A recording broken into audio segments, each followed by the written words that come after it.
to talk a little bit about the work that you've done with intersectionality. So, for every dollar paid to white, non Hispanic men, Latinas are paid 54 cents. Native American women are paid 57 cents. Black women, 62 cents. White, non Hispanic women, 79 cents. Asian women, 90 cents. Why do you think that this is, and how can organizations better account for intersectional issues such as this? I think to give a brief definition of intersectionality, right, it's a framework for understanding how aspects of an individual's social and political and other dimensions of their identity, race, class, sexuality, ability, physical appearance, they're combining to create unique modes of discrimination and privilege. So being Asian, female, able-bodied, there's different parts of my identity that are marginalized and there's different parts that give me privilege. And everybody experiences that in a different way in the social constructs that we live and move through.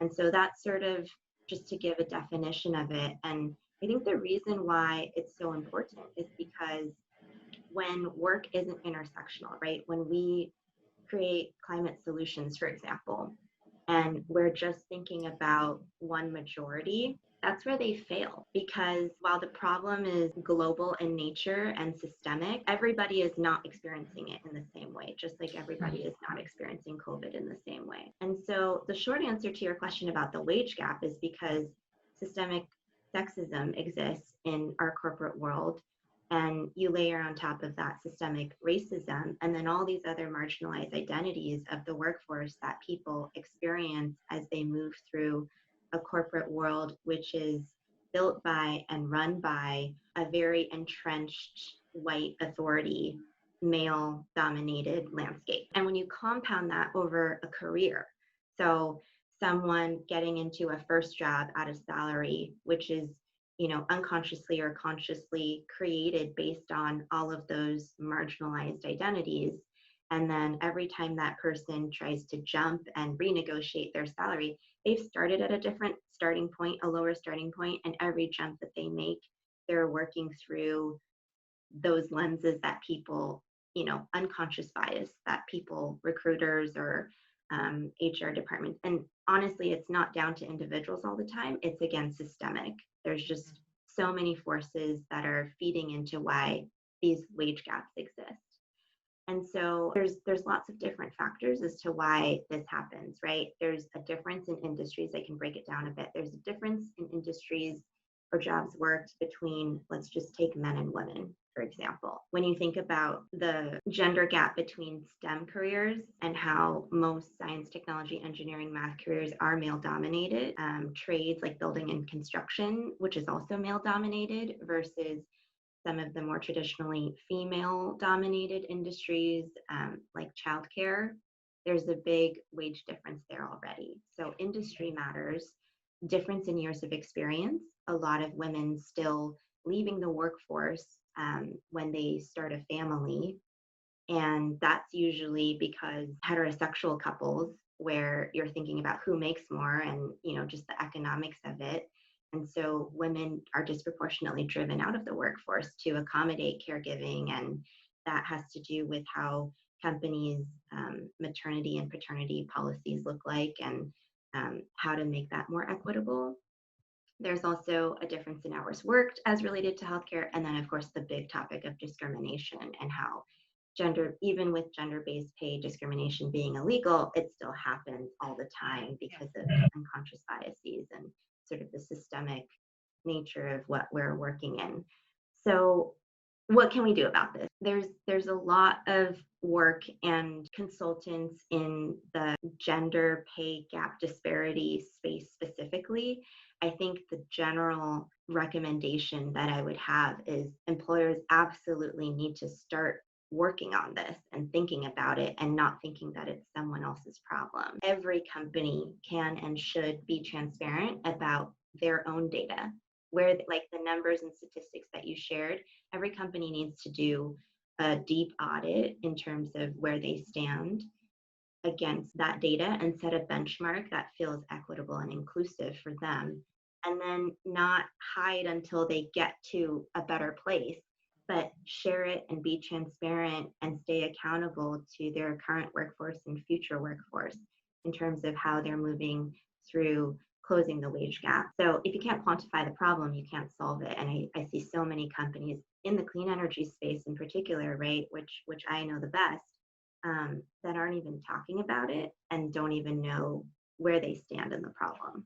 So sticking on this topic of intersectionality, let's see how it relates to the BLM movement, the Black Lives Matter movement. So Kimberly Crenshaw, who's the executive director of the African American Policy Forum, she developed the theory of intersectionality, as well as created the hashtag Say Her Name campaign in light of the lesser known African American female victims of police brutality.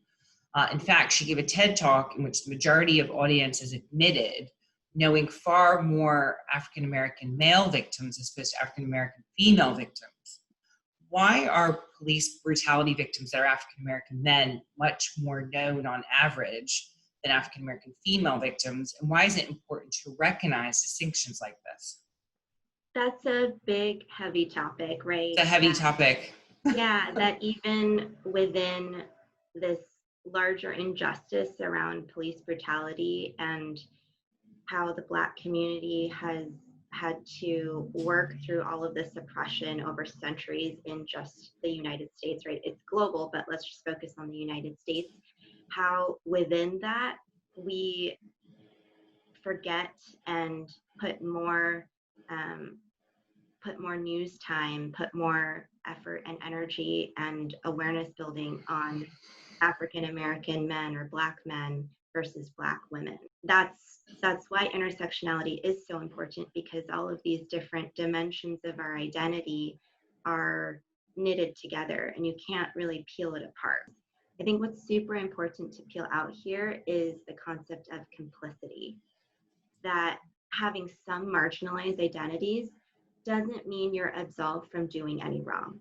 So as an Asian American immigrant female, I have a lot of anti-racist work I need to actively do to be a true ally for my Black and brown peers and to really be an advocate for Black Lives Matter, right? For trans folk, we've talked about that community, for the LGBT community, for these different marginalized communities that have been otherized, meaning they are not put in the center of our conversations, they're not invited in, they're not listened to.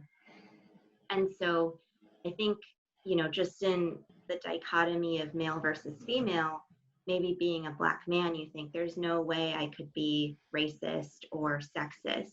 That's absolutely not true. We all have work to do, and that's why I want to focus in on this concept of complicity. Like, we need to look in the mirror and we need to each actively think about what we can do to be anti-racist. What are my privileges and where do I suffer from a lot of the systemic issues that we've talked about now. The worst thing that you can do is to, apart from thinking you have no work to do, is to compare, right? Like, who has it harder? Is it harder to be an Asian female, or is it harder to be a Latino man? And I think the point is you need to adopt a view that diversity and equity and inclusion is critical, and to understand where you can fall into the path towards achieving those things in your workplace, in your friend group, in whatever communities that you're active in. And so I think I want to really reiterate, we all have work to do, and that work looks different for each of us, but none of us are absolved from it based on our marginalized identities. And comparing really puts you in a place of a zero-sum game, rather than thinking about not just widening the pie, but reallocating resources and access to power and inclusion in a way that really achieves equity, rather than just saying, if one person advances, that means that I'm falling behind. Yeah, it's really interesting. It is a heavy topic, but it's a topic that I think we have to talk about